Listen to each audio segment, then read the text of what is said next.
Good morning, everyone. In previous class, I had discussed in detail about the value added method. Every component was discussed. Its precautions was discussed. All the formulas I had discussed.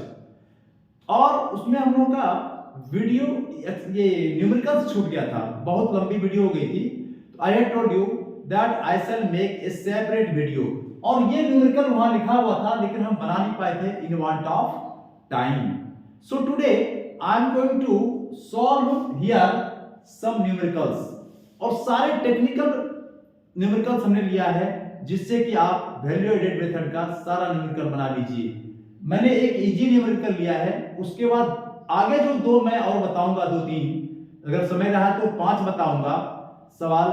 वो tough सवाल है, थोड़ा technical है. Technicals components are given in that numericals. तो वो चीज मैं बता रहा हूं. अगर आपने सीख लिया तो वैल्यू एडेड मेथड का किसी तरह का सवाल आप बना लोगे. So let us learn the numericals of value added method. For your recapitulation of formula, I am going to write again so that you can memorize that formula again. तो मैंने कहा था the moment you get data, the moment you get data or information, first you have to find out, you should find out value of output. तब जी ये निकालना है. N V calculate, ये data दिया हुआ है और कह रहा है calculate value added of firm A from the given data. तो वैल्यू एडेड क्या है? This value added means GVA और जीवीए मींस जीडीपी. हमने यहां दिखा दिया है जीडीपी इज आइडेंटिकल जीडीपी. तो GVA wherever is given it means GDP NP. तो हमें निकालना है GDP NP with this given data. तो पहले जैसे ही डाटा दिया हो, सबसे पहले वैल्यू एडेड मेथड में आपको वैल्यू ऑफ आउटपुट निकालना है. और वैल्यू ऑफ आउटपुट का फार्मूला क्या होता है? मैं यहां लिख रहा हूं value of, again I am writing for you people.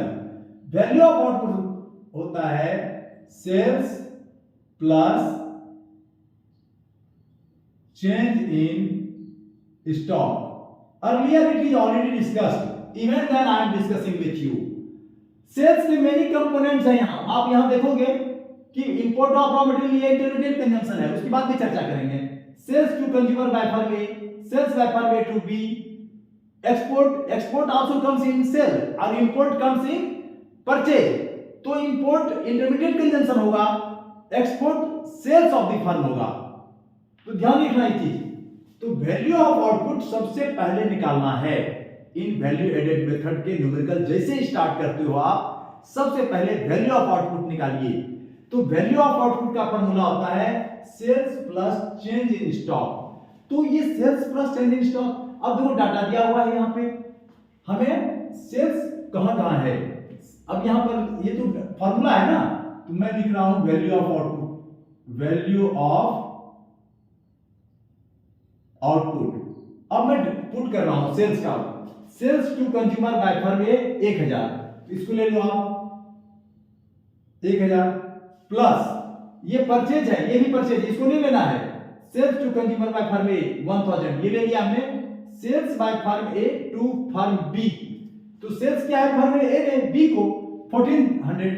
This one I have to take, ये 1400 लिया.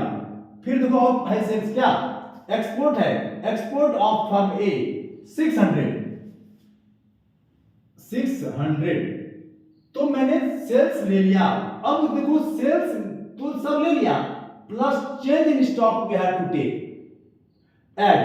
तो प्लस चेंज इन स्टॉक, यहां पर चेंज इन स्टॉक का फार्मूला हमने बताया था, आप लोग यहां पर फिर सीख लो. चेंज इन स्टॉक का फार्मूला होता है change in stock equal to closing stock. That day I had discussed closing stock minus opening stock. closing stock में आप opening stock जैसे आप करेंगे तो चेंज इन स्टॉक आपको मिलेगा। इस कंसेप्ट में मैंने दो चीज और बताया था, इंक्रीज इन स्टॉक और decrease in stock. Increase in stock when closing stock is greater than opening stock. तो increase in change in stock कभी कभी नहीं दिया रहेगा आपको, यहां तो दिया हुआ है क्लियर, क्लोजिंग स्टॉक दिया हुआ है, ओपनिंग स्टॉक दिया हुआ है, तो हम निकाल लेंगे तुरंत। देखो आप चेंज इन स्टॉक निकल जाएगा मेरा। क्लोजिंग स्टॉक कितना है 300 माइनस ओपनिंग स्टॉक 50, तो 350 गया तो मेरा कितना आ गया 250। तो ये मेरा चेंज इन स्टॉक यहां निकल गया। तो हमें यहां पर ऐड करना है चेंज इन स्टॉक, क्योंकि सेल मैंने ले लिया सब और चेंज इन स्टॉक पे आते हैं। तो change in stock is our 250 to 250 हम जोड़ेंगे। अब देखो ये जो मेरा टोटल आ गया वैल्यू ऑफ आउटपुट कितना हो गया, ये देखो 600 400 2000 हो जाएगा, 1400 600 2000 और 1000 3000 3250। इसका वैल्यू मेरा पूरा आया। This is value of output. अब वैल्यू ऑफ आउटपुट जैसे निकलता है जीवीए निकालना आसान है, क्योंकि जीवीए का फॉर्मूला होता है यानी वैल्यू एडेड मींस जीवीए। देखो यहां बता रहा हूं मैं जीवीए। अब जीवीए ऑफ फर्म ए का निकालना है हमको, तो जीवीए या वैल्यू एडेड जीवीए और जीडीपीएमपी दोनों में साथ साथ लिख रहा हूं so that you can understand. GVA को ही जीडीपीएमपी कहा जाता है, जीवीएमपी यहां लिख लो आपको आसानी होगी। इक्वल टू इसका फार्मूला होता है जीवीए का, मैंने उस दिन बताया पिछले वीडियो में बहुत डिटेल से, फिर मैं बता रहा हूं। Value of output, value of output minus intermediate consumption. Intermediate consumption, ये इंटरमीडिएट कंजम्पशन क्या है, जितने परचेजिंग है ना, तो for the production of goods that purchasing is called intermediate consumption. मैं सिंपल भाषा में समझाता हूं।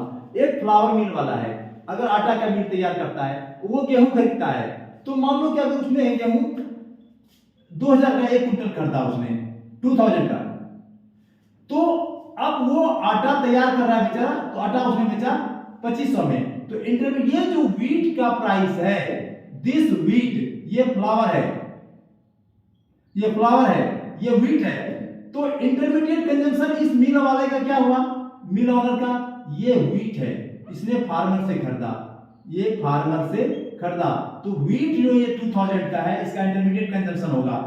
तो इंटरमीडिएट कंजम्पशन परचेज है, तो इसका इसमें माइनस कर देंगे इंटरमीडिएट कंजम्पशन, तो जीवीए निकलेगा। Intermediate consumption value of output इसका ये है मिल वाले का, और उसने इंटरमीडिएट कंजम्पशन 2000 का, उसने आटा गेहूं खरीदा, तो इसको जब माइनस करेंगे तो 2500 में 2000, तो ये 500 इसका वैल्यू एडेड यानी जीडीपी हो जाएगा। इस आदमी का वैल्यू ऐड किया इसने इस कमोडिटी में। तो ट्राई टू अंडरस्टैंड हियर। तो इंटरमीडिएट आप गुड्स समझ में आ गया होगा, इंटरमीडिएट कंजम्पशन किसको कहते हैं। इंटरमीडिएट कंजम्पशन के तहत न केवल गुड्स आता है, purchasing of raw material, but अगर फ्यूल कंजम्पशन हो रहा है इन प्रोडक्शन ऑफ गुड्स, तो वो भी इंटरमीडिएट कंजम्पशन में आएगा। अगर कि उसने लेबर का यूज किया है, कॉस्ट उस पर लगा है, वो भी इंटरमीडिएट कंजम्पशन में आएगा। पावर यूज किया है, that also come under power. अगर 5000 का खर्चा हुआ है, 2000 का एक्सपेंडिचर है, तो that also comes under intermediate consumption.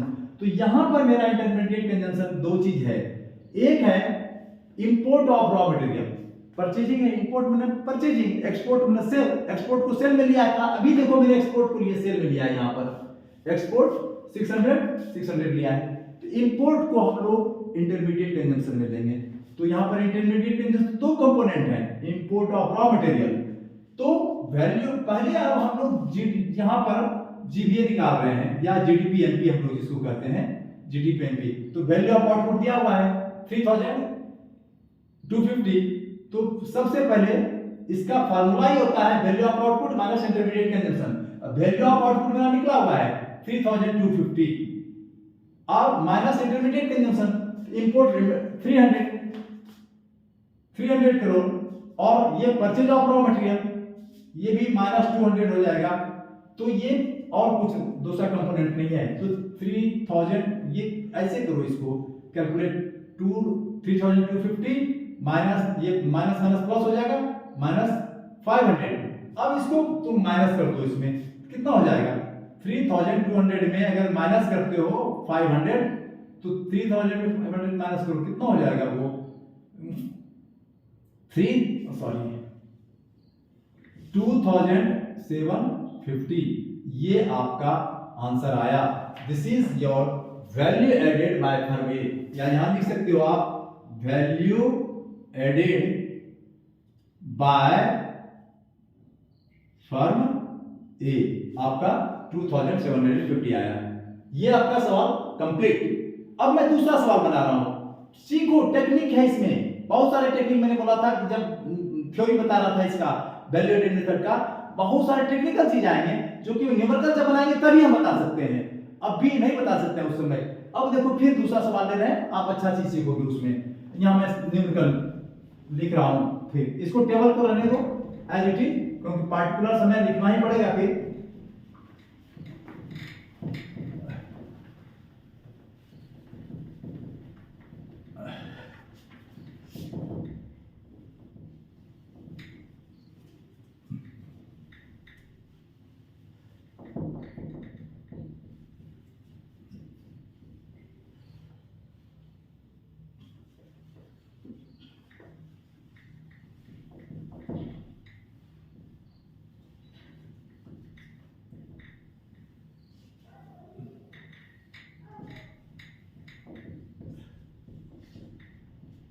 फिर टेबल बनाने का तरीका सिखा रहा हूं।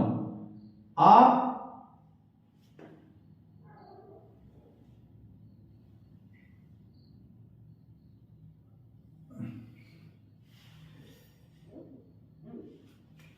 This part will be larger, taken larger, और एक पार्ट को आपको स्मॉल रखना है इस तरह। ये साइड बढ़ा देना है, राइट साइड का छोटा, और एक यहां पे राइट हियर पार्टिकुलर्स, और यहां pay rupees CRORES, rupees crore लिखना है वैल्यू को। अब सवाल क्या है, आप लोग ध्यान से देखना। पहला कंपोनेंट है इसका domestic sale, domestic sales, this is our 600। दूसरा है good produced for self consumption, second goods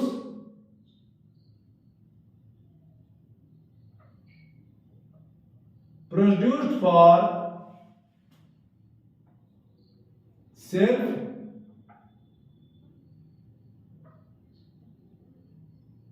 consumption, that is 400 crore self consumption। Third component, तीसरा कंपोनेंट है आपका एक्सपोर्ट,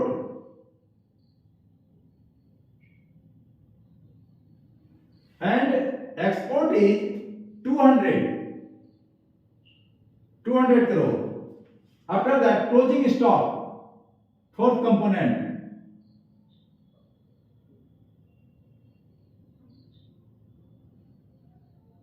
closing stock है आपका 350 crore। Fifth component opening stock, that is 200।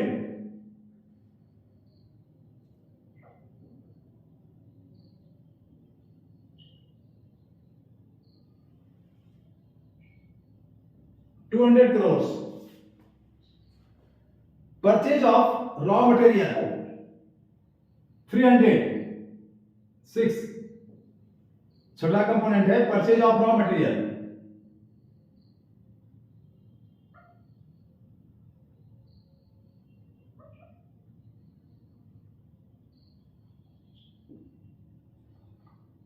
Purchase of raw material, that is 300।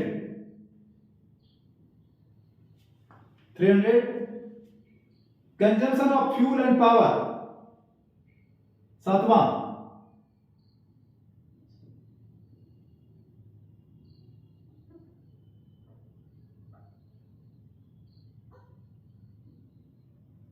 Consumption of, इसको small में लिख दो आप,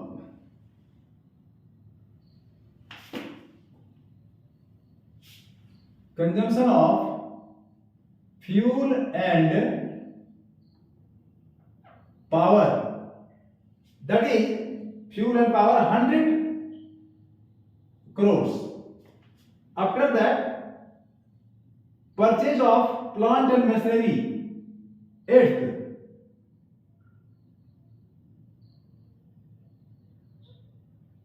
purchase of plant and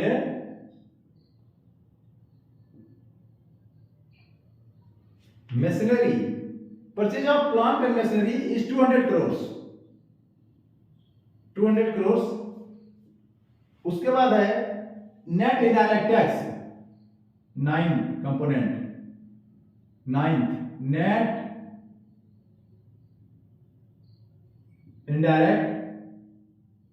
indirect tax is 120 crore. उसके बाद है डिप्रिसिएशन,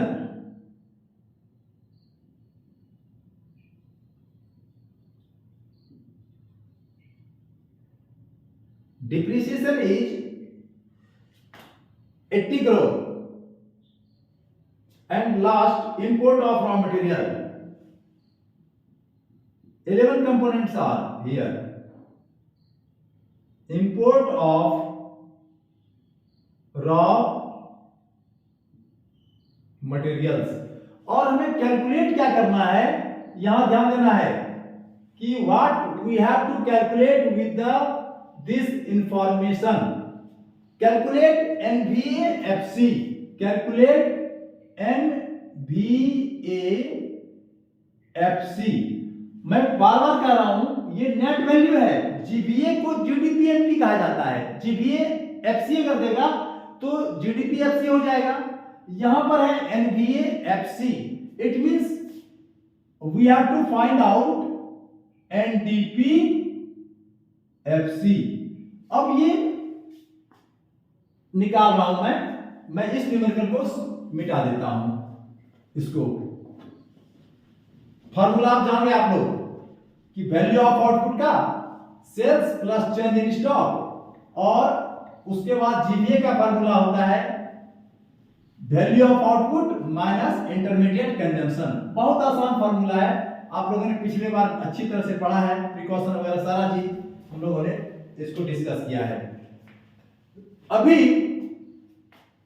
देखो यहां पे सबसे पहले again I am telling you कि मैंने कहा जैसे डाटा आप देखिए, सबसे पहले वैल्यू ऑफ आउटपुट निकालना है आपको. अब वैल्यू ऑफ आउटपुट निकालो. Value of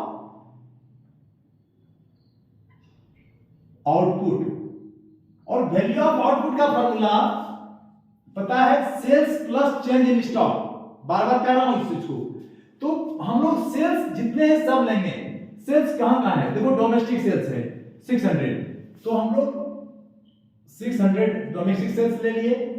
goods purchased for self consumption, याद करना प्रोड्यूस्ड है, सॉरी गुड प्रोड्यूस्ड फॉर.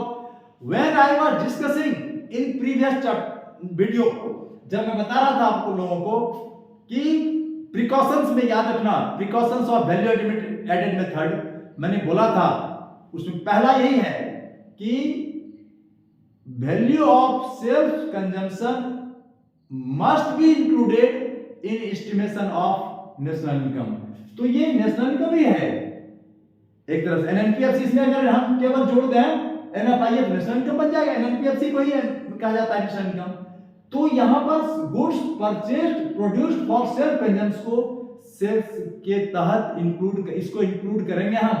तो इसको हम यहां पे इंक्लूड करेंगे वैल्यू ऑफ आउटपुट में, उसको इंक्लूड करेंगे. Sales plus change in stock होता है, तो इसको भी इंक्लूड करना है. That is 400. उसके बाद है एक्सपोर्ट, एक्सपोर्ट मैंने अभी बताया था कि ये सेल्स है, एक्सपोर्ट मेरा 200 है, this will be also included 200, ये जोड़ देंगे। और देख लो क्या क्या है, क्लोजिंग स्टॉक, ओपनिंग स्टॉक, ये तो चेंज इन स्टॉक बनाना है अभी, पहले देख लो। परचेज ऑफ रॉ मटेरियल मेरा ये इंटरमीडिएट कंजम्पशन है, कंजम्पशन ऑफ फ्यूल ये भी इंटरमीडिएट कंजम्पशन है, purchase of plant and machinery इसको नहीं लेना है अभी, नेट इनडायरेक्ट टैक्स कोई मतलब नहीं है, इंपोर्ट ऑफ रॉ मटेरियल ये तो मेरा इंटरमीडिएट कंजम्पशन है। अब इसमें क्या जोड़ना है, सेल्स तो हमने ले लिया, plus change in stock, change in stock यहां से निकाल लो। ओपनिंग स्टॉक देखो 250 है और क्लोजिंग स्टॉक है मेरा 200, तो change in stock you know formula पता है आपको, चेंज इन स्टॉक का फार्मूला भी बताया था मैंने, क्या हो जाएगा change in stock, closing stock minus opening stock, अभी तुरंत बताया है मैंने। तो क्लोजिंग स्टॉक मेरा कितना है 350, तो 350 माइनस ये 200, ओपनिंग स्टॉक इज 200 माइनस 200, तो ये मेरा आ गया सॉरी 200, तो ये 150 मेरा चेंज इन स्टॉक 150 आ गया। तो यहां पर सेल्स ये सारा कंपोनेंट है plus change in stock, this one will be added 150। अब मेरा वैल्यू ऑफ आउटपुट निकल गया, वैल्यू ऑफ आउटपुट कितना हो गया, सारे कंपोनेंट को जोड़ दीजिए, 600 400 10 400 ये 1000 1200 1350, तो इसका वैल्यू हो गया 1350, 1350 मेरा ये वैल्यू ऑफ आउटपुट आ गया। अब वैल्यू ऑफ आउटपुट तो निकाल लिए, अब निकालना है हमको एनवीएएफसी। अब देखो एनवीएएफसी को एनडीपी कहते हैं, तो एनडीपीएफसी लिख लो अच्छा रहेगा, तो एनडीपी एफसी, देखो एनडीपीएफसी निकालने के पहले मैं एक चीज कहूंगा कि अभी मत निकालो, पहले आप जीडीपीएमपी निकालो, क्योंकि value added method gives us GDPMP, तो मैं सलाह दूंगा पहले जीवीए निकालो, मैं भी जीवीए निकाल रहा हूं, यही मेथड तरीका ही है, अदरवाइज डायरेक्ट अगर इससे निकालोगे ना फिर प्रॉब्लम में फंसोगे। तो ये मैंने पिछले बार भी जोर देके बोला था, मैं again I M reminding you कि वैल्यू एडेड मेथड हमें जीडीपीएमपी देता है। तो जीडीपीएमपी कैसे निकलेगा, पहले तो वैल्यू ऑफ आउटपुट निकाल लेंगे, जीडीपीएमपी या जीवीए जिसको कहते हैं हम लोग, यहां लिखा भी है मैंने, जीवीए इक्वल टू जीडीपीएमपी, तो जीवीए इक्वल टू होता है value of output minus intermediate consumption.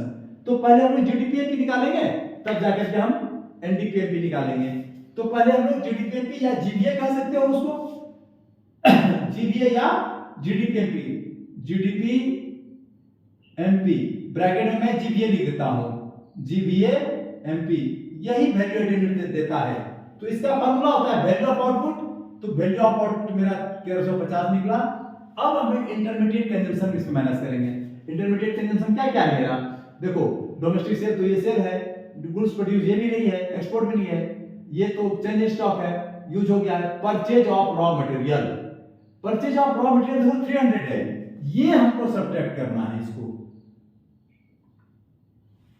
क्योंकि value of output minus intermediate consumption. अब इंटरमीडिएट कंजम्पशन कौन कौन है वो देखना है हमें कंपोनेंट, तो हमारा यहां पर है परचेज ऑफ रॉ मटेरियल्स जो कि मेरा है कितना 300, ये भी मेरा इंटरमीडिएट कंजम्पशन है। Consumption of fuel and power during production process, fuel भी कंज्यूम होता है, तो ये कंजम्पशन ऑफ फ्यूल और पावर ये भी इंटरमीडिएट कंजम्पशन है, तो इसको भी हम माइनस करेंगे।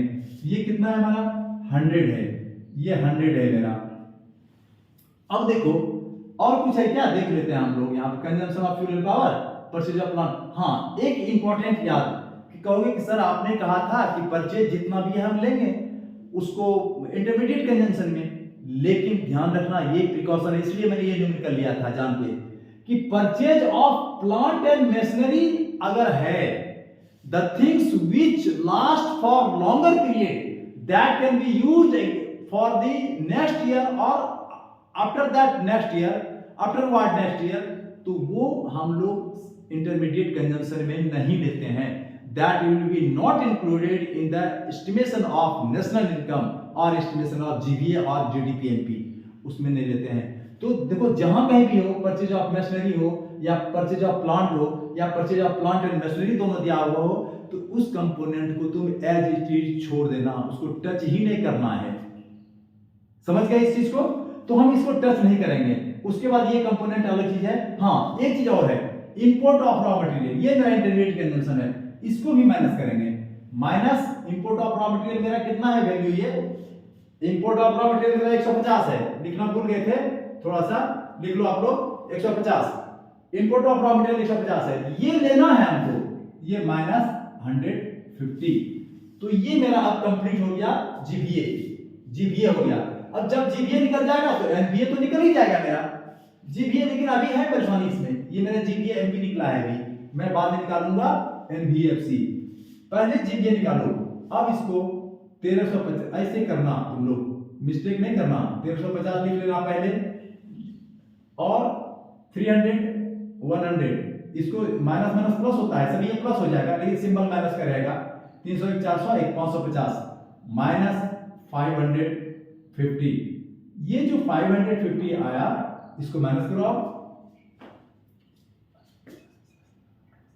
ये मेरा 800 आया, 800 मेरा आ गया।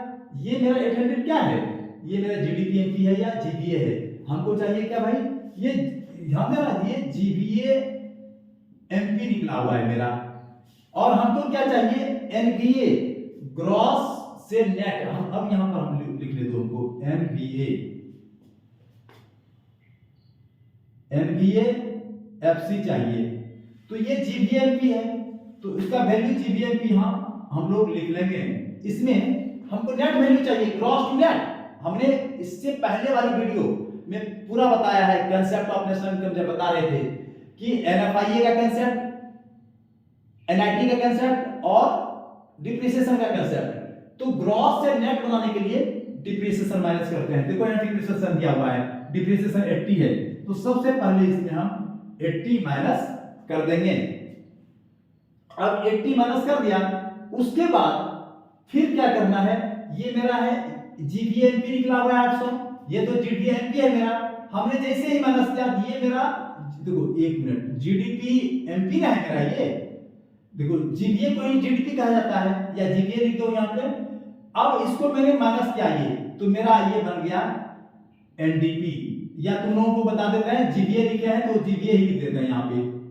800 मेरा ये जीबीए है, जीबीए एमपी। अब देखो हमको चाहिए एनबीए, नेट वैल्यू एडेड, ये ग्रॉस वैल्यू एडेड है, तो इसमें जैसे डेप्रिसिएशन माइनस किए ये बन जाता है जी, चेंज होकर के एनबीए हो जाता है, नेट में कन्वर्ट हो जाता है, नेट वैल्यू एडेड। अब नेट वैल्यू एडेड ये 700 हो गया, हाँ, इसको ये पूरा यानी 720 घटाने के बाद एमपी बनेगा, लेकिन यहाँ वैल्यू एमपी है, चाहिए एफसी, तो एमपी से एफसी बनाने के लिए मैंने पिछले क्लास में बताया है एनआईटी इज यूज्ड।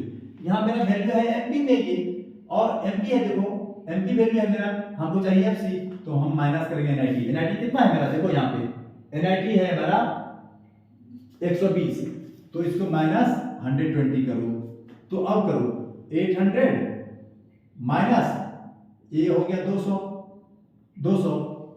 इसको जोड़ोगे ना जी, माइनस माइनस प्लस, तो 120 प्लस 80 200 हुआ।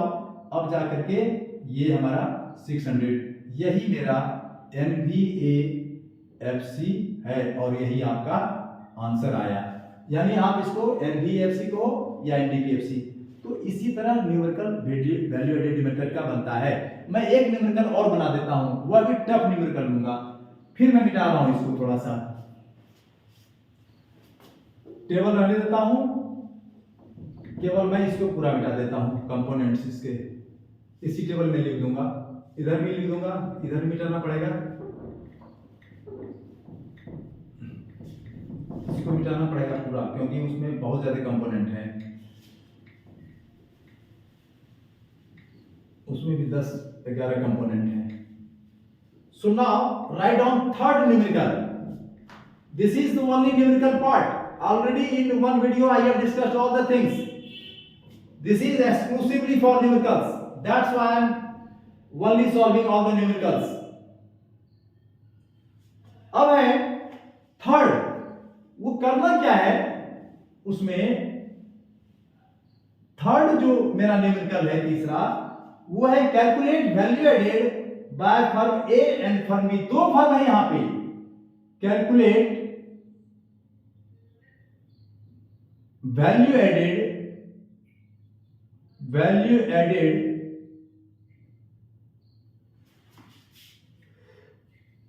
Calculate value added by firm A and B. यहां पर दो फर्म है, ध्यान रखना, दोनों का हम लोग अलग अलग निकालेंगे, separate we shall find out firm A का कितना कंट्रीब्यूशन है, फर्म बी का कितना कंट्रीब्यूशन है, तो उसका जीबीए कितना है, दोनों का अलग अलग निकालेंगे हम लोग। तो पहला कंपोनेंट है इसका export by firm A, particulars में सबसे पहला export by firm A. Export थोड़ा मैं बड़ा बड़ा कर दूं, जगह चुके हैं हम लोग के पास, इसलिए मैं थोड़ा बड़ा बड़ा लिख देता हूं ताकि आप लोगों को लिखने में कोई दिक्कत ना हो, स्पेस है हमारे पास चुके। पहला export by firm A,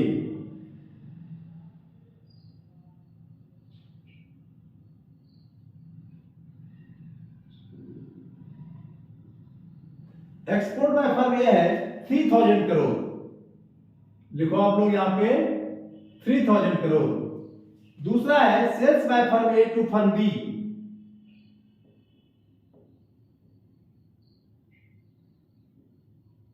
sales by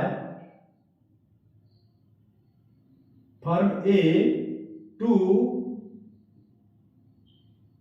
firm B, ये वैल्यू है 4000 करोड़। 4000 करोड़ का बेचा sales by firm A to firm B. Third है self consumption by firm A,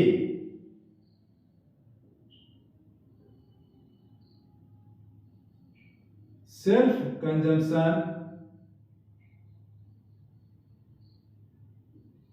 bye firm A, this value is 2000 crore, 2000 crore. After that third one हो गया। चौथा है import by firm A, fourth component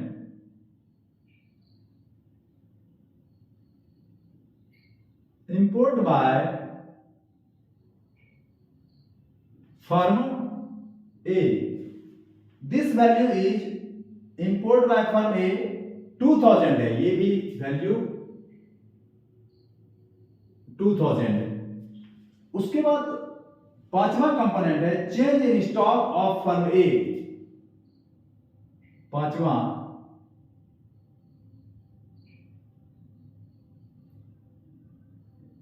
change in stock of firm A. यहां पर clear change in stock बना हुआ है, इसका है माइनस ऐसे लिखोगे, उसके बाद लिखोगे 500, -500 है change in stock of firm A. उसके बाद छठा है purchase by firm A from firm B 6,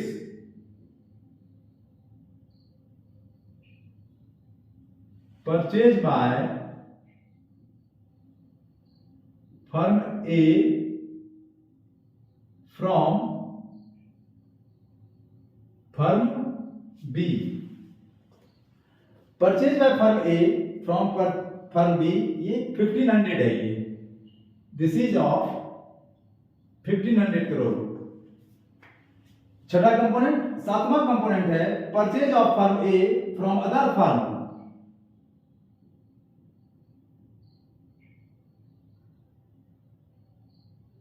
purchase of firm A from other firm, this value is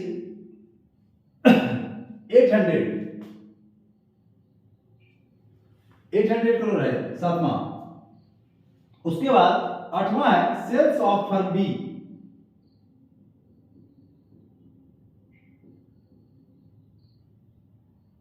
sales of firm B, ये सेल्स ऑफ फर्म बी है that is 6,000 crore है। फिर नौवां component है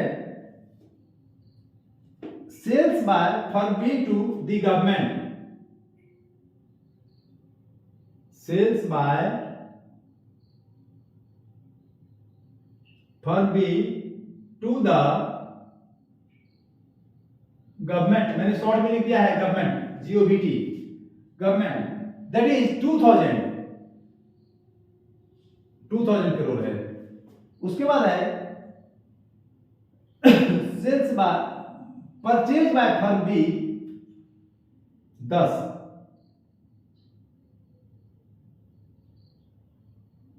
purchase by firm B, purchase by firm B from other firm 1800 है, from other firm, this is 1800। और last में है closing stock of firm B, 11वां component, closing stock of firm B that is 700 crore है, 700। ये आपका numerical है। अब आपको इस न्यूमेरिकल से you have to find out क्या निकालना है, वैल्यू एडेड। वैल्यू एडेड में फिर बता दूं, इट मींस जीडीपी, एमपी या जीपीए। वैल्यू एडेड का मतलब ही होता है जीपीए। किसका किसका, फर्म ए का निकालना है और फर्म बी का। तो पहले हम लोग लेंगे फर्म ए का जीवीए या जीडीपी, आप जीडीपी भी दे सकते हो। देखो यहां पर वैल्यू एडेड का मतलब ही होता है जीवीए, ग्रॉस वैल्यू एडेड। तो जीवीए ऑफ या वैल्यू एडेड लिख लो, आपको कंफ्यूजन हो रहा है। Value added, value added by firm A, पहले फर्म ए का हम लोग लेके चलेंगे। तो फिर मैं बता रहा हूं कि जैसे डाटा दे, सबसे पहले हम ए का कैलकुलेशन कर रहे हैं, तो we shall find out the value of output firm A का। फिर तो लिखिए आप यहां पर वैल्यू ऑफ आउटपुट, ये फर्म ए का चलेगा, वैल्यू ऑफ आउटपुट। तो वैल्यू ऑफ आउटपुट बताया है अभी, फिर बताया मैंने पिछले क्लास में बताया था, sales plus change in stock. तो ए का सेल्स क्या क्या है आप इसको सब ले लो। तो सेल्स लेना है हमको यहां पे, तो देखो एक्सपोर्ट ऑफर में, एक्सपोर्ट सेल में आता है 3000, तो इसको ले लो आप 3000। Sales by firm A to firm B, फिर फर्म बी को बेचा है तो उसका सेल्स ले लो आप, कितना है वो 4000, we shall take 4000। Again self consumption by firm A, मैंने फिर रिमाइंड कर रहा हूं कि self consumption goods will be included in estimation of national income. कई बार बताया है, प्रिकॉशन में ये दिया हुआ है, फार्मूला में कहीं इसकी चर्चा नहीं है, लेकिन प्रिकॉशन में है। प्रिकॉशन हमको ध्यान में रखना होगा, मैंने बताया था, इसको दिमाग में रखो आप लोग। तो self consumption by firm A 2000 का किया है, तो ये भी सेल्स के तहत आएगा 2000, we have to add in sales. और देखो कुछ है क्या, इंपोर्ट, ये तो इंटरमीडिएट कंजम्पशन होगा। चेंज स्टॉक ये तो अलग, चेंज स्टॉक हम लोग लेंगे अभी। परचेज ऑफ फर्म ए, ये परचेज में है, purchase of firm A from other, ये तो इंटरमीडिएट का है। सेल्स ये नहीं है, सेल्स ऑफ फर्म बी ये भी नहीं है इसका, purchase of firm B from other firm ये भी नहीं है, closing stock of firm B ये नहीं है। तो यानी हमने सेल्स ले लिया, अब हमको प्लस चेंज इन स्टॉक डालना है। तो चेंज इन स्टॉक देखो यहां पर change in stock of firm में दिया हुआ है, ये कितना है -500। और मैंने बोला था प्लस ही लिखना, लेकिन ब्रैकेट में यहां पर हम लोग -500 लिखेंगे, इस तरह लिखना है। अब कर लो वैल्यू ऑफ आउटपुट, निकाल लो वैल्यू ऑफ आउटपुट। 3000 पहले ऐड करो तब सब्ट्रैक्ट वाला करना काम। 3000 4000 3000 7000 2 9000, ये 9000 हो गया और ये प्लस माइनस माइनस हो गया माइनस, तो ये मेरा क्या हो गया, दिस वैल्यू इज 8400। ये value of output of firm A का है। अब हमको निकालना है वैल्यू एडेड, और वैल्यू एडेड जीवीए होता है, तो जीवीए लिख लो यहाँ पे, जीवीए ए का चल रहा है तो ए का ही होगा, ये जीवीए एमपी होता है। एफसी अगर देगा तो एफसी, यहाँ लेकिन ये देता है एमपी जीडीपी मेथड, तो हम लोग जीवीए सीधे लिख देंगे, तो इसका मतलब है जीवीए एमपी या जीडीपी एमपी। 8 तो जीवीए क्या होता है, value of output minus intermediate consumption, तो वैल्यू ऑफ आउटपुट लिखो, वैल्यू ऑफ आउटपुट निकला हुआ है 8500। अब इसमें इंटरमीडिएट कंजम्पशन करना है माइनस, तो देखो इंटरमीडिएट कंजम्पशन क्या क्या है। अब देखो यहाँ पे import of raw material, import purchase है, ये सेल्फ इंटरमीडिएट कंजम्पशन है, तो value of output minus intermediate consumption GVA होता है, तो इंपोर्ट ऑफ फर्म जो है ये 2000, इसको हम इसमें माइनस करेंगे, ये दैट इज 2000 है। एक ये इंपोर्ट बाय फर्म ए, ये माइनस कर लिया। उसके बाद देखो चेंज इन स्टॉक, ये तो ले लिया है वहां। Purchase by firm A from firm B, ये परचेज किया है फर्म बी से, तो इसको भी माइनस करना है, दैट इज 1500, तो माइनस इसमें 1500 करो, ये कर लिया। अब देखो और देखो, purchase of firm A from other firm, फिर परचेज इसने किया है, बी से भी परचेज किया है, ये भी इंटरमीडिएट कंजम्पशन होगा, और ये purchase of firm A from other firms, ये भी इंटरमीडिएट कंजम्पशन है, तो इसलिए इसको भी माइनस करना है। ये मेरा कितना है 800 है, तो माइनस 800, अच्छा से लिख देता हूं 800। और देखो है क्या, सेल्स बाय फर्म बी, ये नहीं है, सेल्स बाय फर्म बी ये नहीं है, परचेज ऑफ फर्म बी नहीं, ये नहीं। अब मेरा सारा काम जीवीए मेरा निकल गया, ये आंसर मेरा आ गया value added by firm B. इसको कैलकुलेट कर, फाइनल कर लो, कैलकुलेशन कर लो केवल आप, तो 8500 लिखो यहाँ पे पहले, 8500 माइनस, सब उसको जोड़ दो क्योंकि माइनस माइनस प्लस होता है, 2000 एक 3000 और 8 5 1300, तो ये हो जाएगा 2 1 3 4500, नहीं सॉरी 4300 होगा, जोड़ ही लेते हैं, कैलकुलेशन मिस्टेक ना होना चाहिए। 1500 और 800 कितना हो गया, 0 8 5 3 1 2 1 3 4300। अब फिर 4300 को माइनस करो 8500 में, 8500 4300 कितना हो जाएगा, 0 0 5 तो गया 4, तो ये 4200 ये आपका आंसर हो गया, किसका, जीवीए फर्म ए का, फर्म ए का आंसर निकल गया, फर्म ए का 4200 ये वैल्यू एडेड बाय फर्म ए आ गया। अब हमें फर्म बी का निकालना है, देखो अब बी का कैलकुलेशन चलेगा, फर्म बी यहां लिख लो, फर्म बी। अब फर्म बी में फिर वही करना है, first of all we shall find out value of output, बार बार मैं कह रहा हूं डाटा में कुछ भी करो पहले वैल्यू ऑफ आउटपुट निकालना है, तो फर्म बी का हम लोग वैल्यू ऑफ आउटपुट निकालेंगे, वैल्यू ऑफ आउटपुट, तो वैल्यू ऑफ आउटपुट फिर वही sales plus change in stock, तो सेल्स देखो इसका बी का कहां है, ये सब तो नहीं है उसका, कुछ बाय फर्म ए का है, ये कुछ नहीं है कंपोनेंट, यहां पर से आता है परचेज बाय फर्म ए, ये भी नहीं है, परचेज ऑफ फर्म ए ये भी नहीं है, हां सेल्स ऑफ फर्म बी यहां पर इसका काम है 6000, इसको ले लो, sales 6000 firm B, sales by firm B to the government, ये भी सेल्स है इसका, प्लस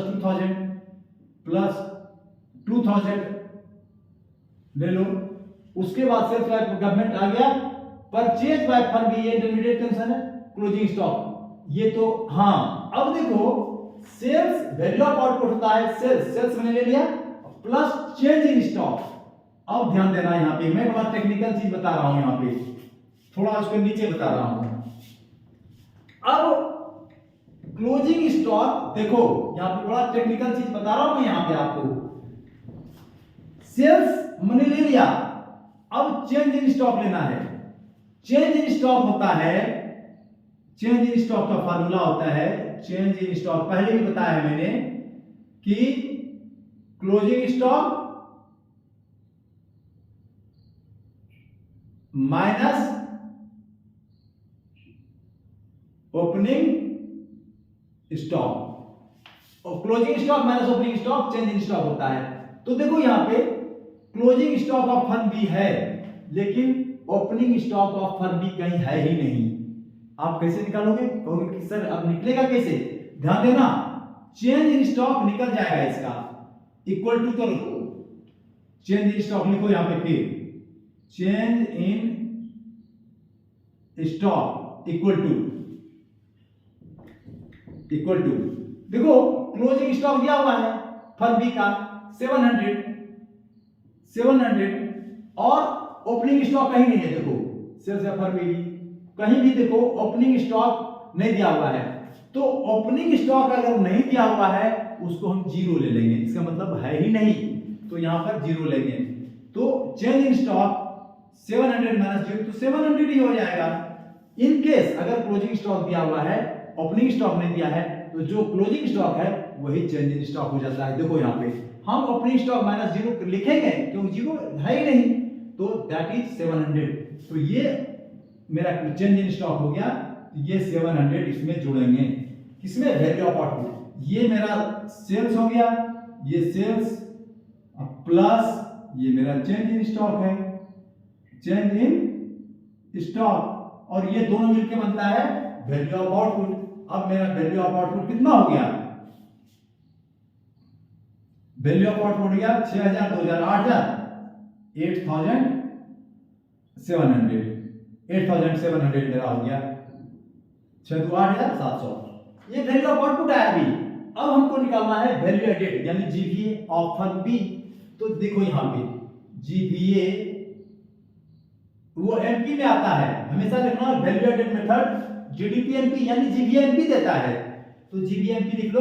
तो 8000 तो value of output minus intermediate consumption होता है फार्मूला, 8700 माइनस इंटरमीडिएट कंजम्पशन, इसका देख लो कहां है। इसका उसके पहले तो है ही नहीं कुछ, purchase of sales of firm B, sales of firm B from the government, ये purchase of firm B from other firm, केवल एक ही है इसका 1800 इंटरमीडिएट कंजम्पशन। अब इसको घटा लो, इसको 8700 माइनस 1800 कर लो, इसको 0 0 यहाँ पर 9 8 17 9 0 0 17 में 8 गया, 9 8 17 ठीक है, और 7 7900 इसका आंसर आया 7900। ये जो रुपीज 7900 है 900 करोड़, ये आपका जीवीए हुआ फर्म बी का जीवीए एमपी या value added by firm B. तो ये बी का आंसर है, ये ए का आंसर है। Okay, now I am going to conclude the topic. पहला दोनों वीडियो देखोगे तभी आपको समझ में आएगा ये न्यूमेरिकल। पहले मैंने बताया पूरा एक स्पेशल बनाया था उस वैल्यू एडेड मेथड का, वो वीडियो पहले देख लेना, तब आप न्यूमेरिकल जितना बनाया है बना लेना। इसके बाद और प्रैक्टिस करो, सारा सीख जाओगे। मैंने जितना हो सका तीनों न्यूमेरिकल में सारे चीज को अच्छे तरह से बताया है। आपको अगर ये मेरा न्यूमेरिकल बनाना बहुत अच्छा लगा, बिल्कुल 100% करेक्ट मैंने बनाया है, तो वीडियो को लाइक करना, सब्सक्राइब जरूर करना और शेयर भी कर देना अपने दोस्तों के बीच। Thank you very much.